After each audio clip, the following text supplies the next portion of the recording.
শুধু inverse message দেখলাম, 10টা 12টা চ্যানেল দেখলাম মেসেজ ইনভার্স, তাহলে কি হবে?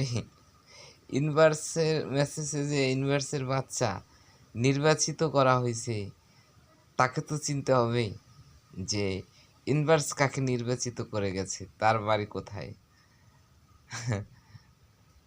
এই অদম বিষ্ণুকে নির্বাচিত করে গেছে। এখন এই অদম বিষ্ণু ইউনিভার্স তো সমস্ত জীবন, ওনার জ্ঞান, ওনার শক্তি।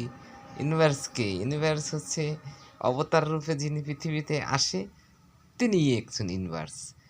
এখন অবতার রূপে তো উনি এসেছিলেন ইউনিভার্স, আর সম্পূর্ণ কথাই তো ইউনিভার্সের বার্তায় বুঝতে পারা যায় যে তিনি এই ধরায় কোনো এক জায়গায় আসছিলেন। সাধক তো, যারা সাধক তারা তো বোঝার কথা যে ধরায় ইউনিভার্স আসছিল, যদি নাই আসে তাহলে এই কোন ব্যক্তির কথা বলে ইউনিভার্স? তাহলে এই যে বার্তাগুলো ইউনিভার্স বিভিন্ন চ্যানেলের, তাহলে কি বার্তাগুলো কি মিথ্যা?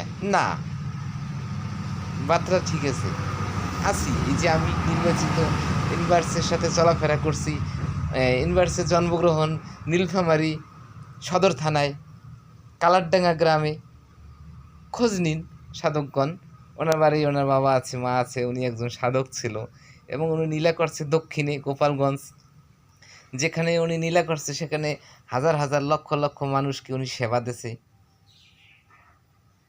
আর ওনার সাথে সাথে আমাকে ঘুরাইছে। এখন তাহলে নির্বাচিত কে? বিষ্ণু। তাই নির্বাচিত যদি সেই বিষ্ণু হয়, তাই সেই বিষ্ণু যে এই অধম, এই অধমকে তো চিনতে হবে, আর এই অধমকে তো শেয়ার করে দিতে হবে। কেননা